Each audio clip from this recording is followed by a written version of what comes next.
जय Hind. Brigadier Mahajan. आज आपण पुन्हा एकदा अवलोकन करू की गेल्या 24 तासामध्ये काय घडलेलं आहे भारत पाकिस्तान सीमेवरती.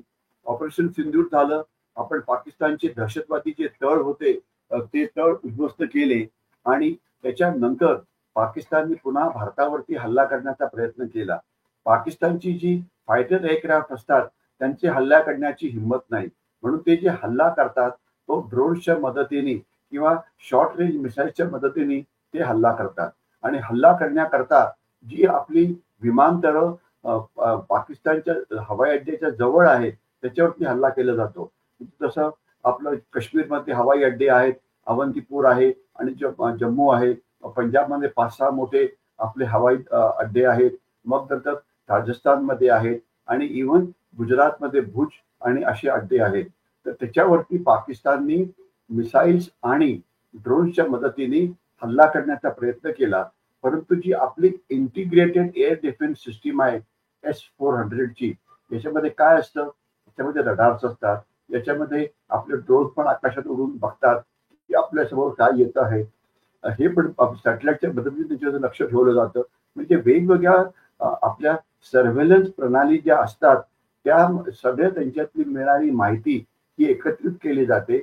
आपल्या दिशेकडे कुठलं टार्गेट होत आहे हे बघितलं जातं आणि त्याच्यावरती मग काउंटर स्ट्राईक हा केला जातो. तर यामध्ये पाकिस्तानची जेवढी पण वेपन्स आत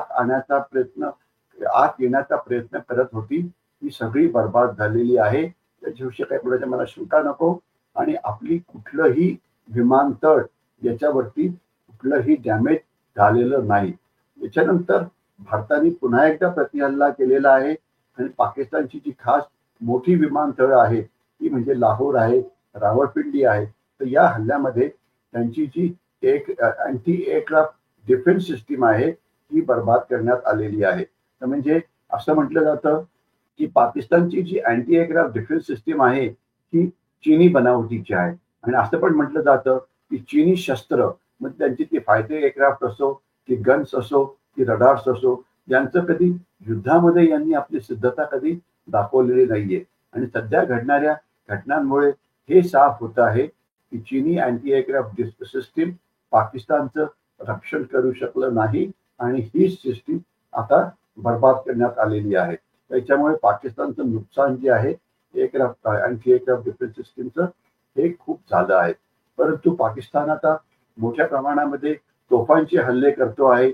हे हल्ले होत आहेत पुंछ, राजौरी, अखनूर या भागामध्ये. आणि याच्यामध्ये रिपोर्ट प्रमाणे आपले 16 नागरिक हे मारले गेलेले आहेत. मोस्ट ऑफ देम जे आहे ते पुंछच्या भागातनं आहे. अर्थात भारताच्या तोफा ज्या आहेत त्या सुद्धा प्रतिहल्ले करतायत, पाकिस्तानच्या पोस्ट डिस्ट्रॉय करतायत, त्यांचे वेपन्स डिस्ट्रॉय करतायत आणि अतिशय घमासान अशी आर्टिलरीची जी लढाई आहे ती भारत पाकिस्तान सीमेवरती होत आहे. आता प्रश्न असा आहे की येणाऱ्या काळामध्ये काय होईल. लक्षात असावं की पाकिस्तानकडे अजून सुद्धा ड्रोन्सची पुष्कळ क्षमता आहे. त्यांना जो तुर्कस्तान नावाचा देश आहे त्यांना खूप ड्रोन्स पुरवतो. तर त्याच्यामुळे ड्रोन्सचे हल्ले हे पुन्हा होऊ शकतात, मिसाईलचे हल्ले हे पुन्हा होऊ शकतात. आपली सिस्टीम सक्षम आहे. आपल्याला अतिशय 24 तास असं अलर्टवरती राहावं लागेल आणि पाकिस्तानच्या आत येणाऱ्या मिसाईलच्या विरोधात कारवाई करावी लागेल. मला खात्री आहे आपण आपलं रक्षण करण्यात समर्थ राहू आणि पाकिस्तानची जी सिस्टीम आहे ती डिस्ट्रॉय करण्यामध्ये आपल्याला यश मिळेल. म्हणजे लढाई आता सुरू आहे आणि येणाऱ्या काळामध्ये हे जे मिसाईल्स आणि ड्रोनच्या मदतीने जे युद्ध आहे हे सुरू होत आहे. त्याच्यामध्ये अजून एक महत्वाचा मुद्दा आहे की पाकिस्तान आता अनेक खोट्या नाट्या बातम्या देत आहे. त्यांचं म्हणणं आहे की डॉग फाईट झाली, त्याच्यामध्ये खूप भारताची विमानं पाडण्यात आली. हे काहीही सत्य नाही. पाकिस्तान वेगवेगळ्या प्रकारच्या म्हणजे आपलं एक वर्तमानपत्राचं त्यांनी नाव घेत नाही, त्यांनी पण सांगण्याचा प्रयत्न केला की भारताची 3 विमानं ही पाडण्यात आली.